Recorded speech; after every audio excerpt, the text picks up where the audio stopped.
Welcome to the Empire of Secrets. Every episode, we peel back the cover on history's strangest mysteries. From lost cities and secret files to sightings that refuse to be explained. We follow the evidence, question the official story, and tell the stories that textbooks skip. Ready to go past the surface? Let's dive in. There is a place in the middle of the Pacific Ocean, far from the world's great continents, where the sea hides something that seems to belong to another age. A place made of stone and silence, a city without roads, without mortar, without a written history. They call it Nan Madol, and to many, it is the Pacific Atlantis. Imagine an endless expanse of ocean. And there, on the island of Pohnpei in Micronesia, rise hundreds of man-made islets built from basalt columns so massive that modern engineers still wonder how ancient builders moved them. The city sprawls over the water like a labyrinth of black stone. Canals run between the ruins like the streets of Venice. But no one knows who built it or why it was abandoned. Local legend says Nan Madol was not built by ordinary men. It was raised by giants, brothers who possessed the power to move stones through the air, guided by an ancient energy long forgotten. Others whisper that it was the final outpost of a civilization that perished in a great flood. A memory of Lemuria, Mu, or perhaps the same lost world Plato called Atlantis. For centuries, Western explorers who reached Pohnpei stood in awe. The German archaeologist Paul Hambruch called it the Venice of the Pacific. The Japanese military surveyed it in the 1930s and concluded it was impossible that islanders with primitive tools could have built it alone. And even today, visitors describe the eerie stillness, the magnetic atmosphere, as if the stones themselves are alive with memory. Graham Hancock calls Nan Madol a fingerprint of a forgotten epoch, a clue pointing to a global civilization that flourished before the end of the last ice age and was wiped away by a cataclysmic flood around 12,000 years ago. To him, Nan Madol is not an isolated mystery, but a missing chapter in the same story that includes the pyramids of Egypt, the megaliths of South America, and the sunken ruins off Japan's Yonaguni Island. It is part of a network, fragments of a world we once knew but forgot. Mainstream archaeology, of course, disagrees.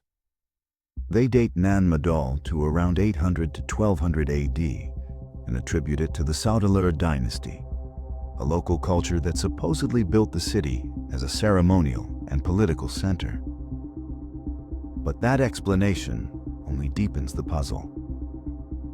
Because even if the Saudeleur ruled here, where did they get the knowledge and the manpower to stack 750,000 tons of stone into floating foundations over a coral reef? No written records, no metal tools, no quarries on the island itself capable of producing the kind of basalt columns found in the ruins. Some researchers argue that the stones must have been quarried miles away and transported across the water.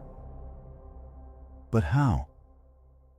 How do you move blocks weighing 50 tons each across reefs and currents with nothing but canoes and rope? Even today, it would be a logistical nightmare. Some local elders speak of flying stones carried by chance or by the power of the gods. To the rational mind, that sounds like myth. But to those like Hancock or David Hatcher Childress, it may hint at a forgotten technology, one based on sound, resonance, or electromagnetic forces. The deeper one looks into Nan Madol, the stranger it becomes. The city seems deliberately designed to align with celestial events. Some of its walls mark solstices. The main complex, Nandoas, faces the rising of specific stars, a feature shared with many sacred sites around the world. Was this coincidence or evidence of a shared ancient knowledge that spanned the globe? Why do the same architectural patterns appear in distant places? The stepped walls of Peru, the basalt formations of Easter Island, the massive stonework of Baalbek in Lebanon. Is it possible they were all built by remnants of the same civilization, rebuilding after a cataclysm? In his book Underworld, Graham Hancock describes standing among the ruins of Nan Madol at dusk. He writes of the weight of the stones, the silent canals filled with dark water, the feeling that the city itself is watching. He suggests that perhaps the builders of Nan Madol were the descendants of survivors, people who remembered fragments of a lost knowledge and tried to recreate it on a smaller scale, like echoes of a vanished age. The mythology of Pohnpei supports this idea. It speaks of two brothers who came from the stars, or from another land far to the west, bringing laws, magic, and the art of building with stone.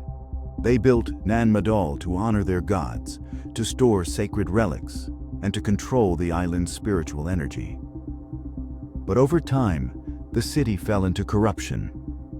The gods turned away, and the sea swallowed their world. It is a pattern we see repeated across human myth. The flood, the hubris, the fall. Atlantis, Lemuria, Mu, and now Nan Madol.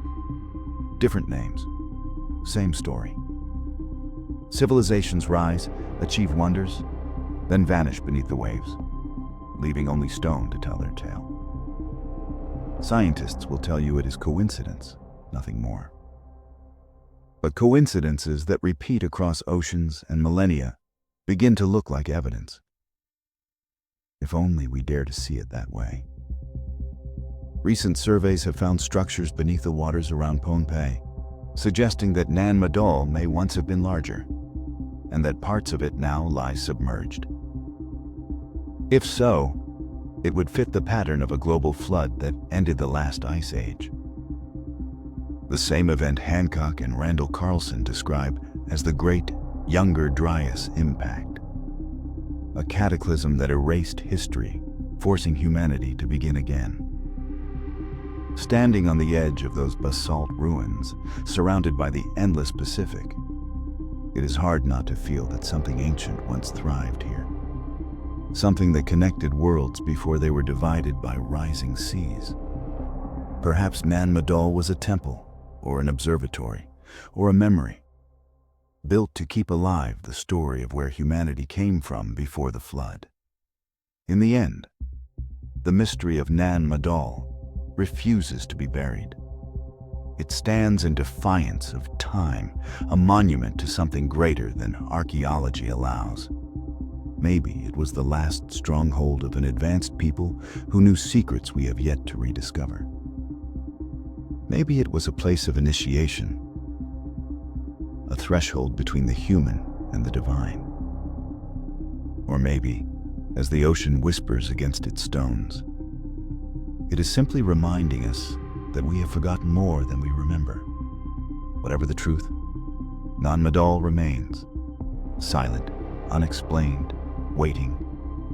And perhaps, in that silence, lies the echo of a civilization that once spanned the world. A civilization whose memory still haunts the tides. Thanks for listening to The Empire of Secrets. If this episode sparked your curiosity, leave a like, drop a comment with your theory, and subscribe for new episodes every week. Want more sources or a follow-up deep dive?